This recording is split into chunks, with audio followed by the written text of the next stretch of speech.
tema muy importante para saber si la economía dominicana va bien o mal es el sector externo. Recuerden lo siguiente, mire, la economía dominicana le va bien si hay un entorno internacional favorable.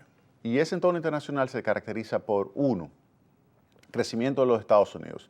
Si los Estados Unidos crecen un 1, nosotros crecemos 1.5. Si los Estados Unidos les va bien, por lo tanto, a nosotros nos va mejor. El otro punto es, si los precios del petróleo son relativamente bajos, pues República Dominicana le va bien. Cuando el precio del petróleo está en 100, obviamente República Dominicana está en una situación de estrés terrible. Cuando el precio del petróleo está por debajo de 50, puede crecer más. Cuando el petróleo está por debajo de 30, puede crecer mucho más. Cuando está por debajo de 20, puede crecer mucho más. Entonces, el petróleo, por ejemplo, en los últimos meses ha estado entre 45 y 52 dólares, más o menos. Usted va a ver ese rango ahí del precio del petróleo y usted puede decir, bueno, eso significa que no está tan grave como lo que sucedió cuando el precio del petróleo superó los 100 dólares. Pero tampoco está como cuando el precio del petróleo estaba en 13 dólares el barril, por ejemplo.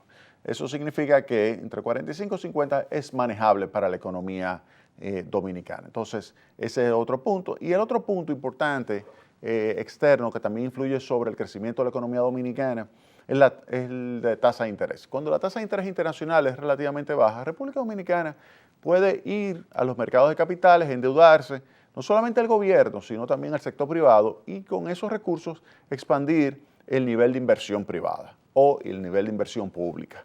Cuando esto se lleva a cabo, pues entonces se acelera el ritmo de crecimiento de la economía, porque hay una reducción de lo que es la tasa de descuento y al reducir la tasa de descuento una mayor cantidad de proyectos de inversión se pueden realizar y al aumentar la cantidad de proyectos de inversión que se pueden realizar, eso expande lo que sería la capacidad de generar empleo, generar renta, generar bienestar para la sociedad. Así que una menor tasa de interés a nivel internacional es positiva. Esos son 3 puntos externos que influyen.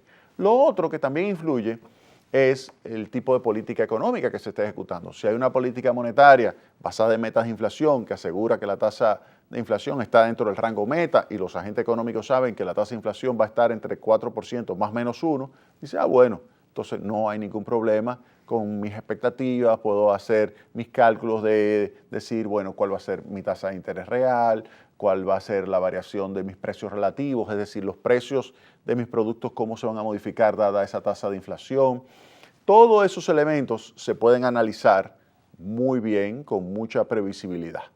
Entonces, una buena política monetaria ayuda al crecimiento de la economía. Cuando hay estabilidad de precios, hay un entorno favorable para el crecimiento. Y obviamente que esto está vinculado también con el hecho de que la política fiscal tiene que ser una política fiscal que tienda a reducir el déficit público. Hay que señalar que el año pasado disminuyó el déficit con relación al año 2015 a pesar de estar, y esto es importante, a pesar de estar en un año electoral. Yo creo que ese es un punto importante que hay que tomar en cuenta. Se rompe el ciclo.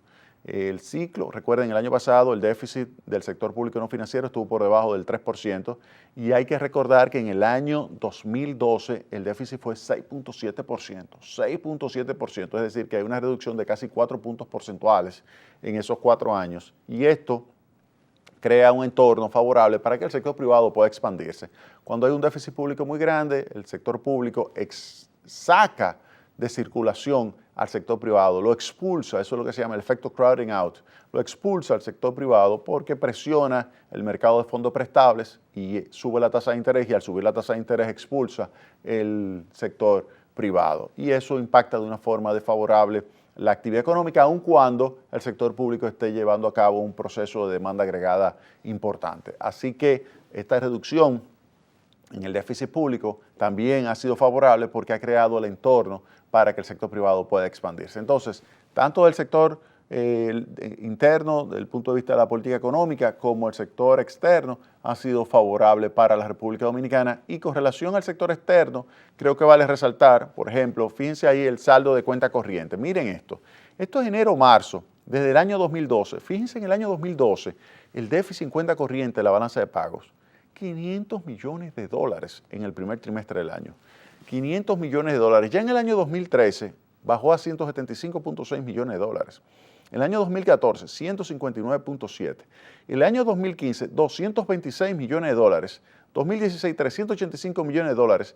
Y en el año 2017, 391 millones de dólares. Eso está vinculado, esa mejora en lo que es el saldo en la cuenta corriente, por la reducción de los precios del petróleo y por el aumento de la capacidad de generación de divisas provenientes del turismo, pero también de las exportaciones, tanto de zona franca como las tradicionales, o también las exportaciones no tradicionales.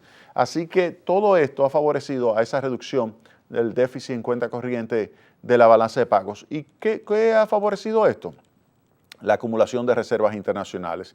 Si uno ve aquí las reservas internacionales del Banco Central, vemos cómo en el año 2017 las reservas internacionales netas, 6.456 millones de dólares, y las brutas, 6.458 puntos. Nunca antes en la historia del Banco Central se habían tenido reservas internacionales tan altas. Casi 6.500 millones de dólares. Casi 6.500 millones de dólares de reservas internacionales. O sea, fíjense lo que se registró al mes de marzo en términos de reservas brutas, 5.184 millones de dólares. Es decir, que ahora alrededor de 1.300 millones de dólares más de reservas internacionales se han acumulado, lo cual significa un aporte significativo, lo cual implica un aporte significativo sobre esas reservas de la República Dominicana. Ahora, eso está vinculado con los ingresos de divisas. Fíjense acá, estos son en el primer trimestre del año los ingresos de divisas.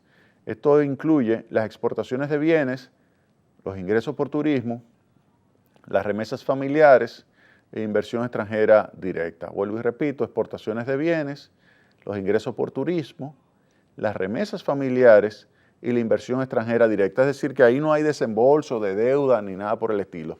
Inversión extranjera directa, remesas, turismo y las exportaciones de bienes. Fíjense acá, como en el año 2016, 5.487 y ahora 6.539, 1.052 millones de dólares más de ingresos de divisas. O sea, la economía dominicana está generando moneda fuerte, está generando divisas, está generando su mercado de divisas, está recibiendo una buena oferta de divisas, y obviamente que esto ayuda también a la estabilidad del tipo de cambio. Es verdad que en el primer trimestre usted registró, específicamente enero, febrero, una aceleración de la tasa de depreciación del peso, que hizo que el tipo de cambio peso-dólar subiera un poquito más rápido de lo normal, pero acá mismo en Tecnopol señalamos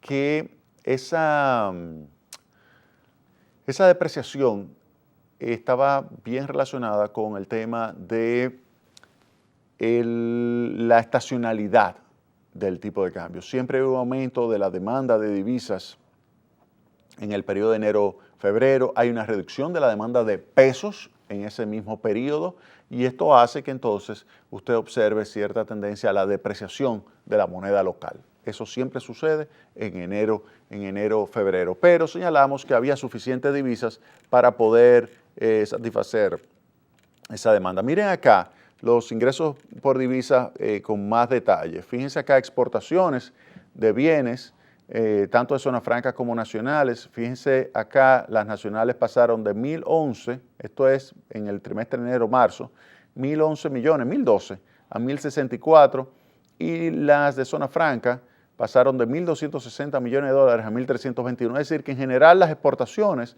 mostraron un comportamiento positivo. Pero fíjense acá, estos son los ingresos por turismo. Fíjense los ingresos por turismo, 1.800 millones a 1.978. Ese es el sector que hay que cuidar en la República Dominicana. Ahí está la plata. Esta es la gallina de los huevos de oro, el turismo. Fíjense ahí, de 1.800 millones, 1.979 millones de dólares, 9.9%. La llegada de turistas acá a la República Dominicana ha sido verdaderamente extraordinaria en estos primeros meses. Fíjense que esto es enero-marzo. Si añadimos abril contra abril, 15% de crecimiento. abril contra abril. 15% de crecimiento de la llegada de turistas. Y obviamente que esa llegada de turistas hace que estos paguen acá en la República Dominicana, compran más bienes y eso favorece ese sector. Miren las remesas. 1.289 millones, 1.455 millones. Recuerden que eso está vinculado con ¿qué? Remesas viene de dos partes principalmente, de los Estados Unidos y España. Esas son las dos partes donde salen las remesas. Si a los Estados Unidos le va bien y a España le va bien, fíjense que España ha estado mejorando, lo he señalado, a pesar de que me han criticado muchos que han dicho que cómo es posible que uno esté apoyando la política económica de Rajoy. Yo le digo, bueno, pero es que esa política económica es la que va a sacar a España de este lío. Eso lo decía hace 3 años. Y fíjense ahí, cómo España ha ido saliendo del lío.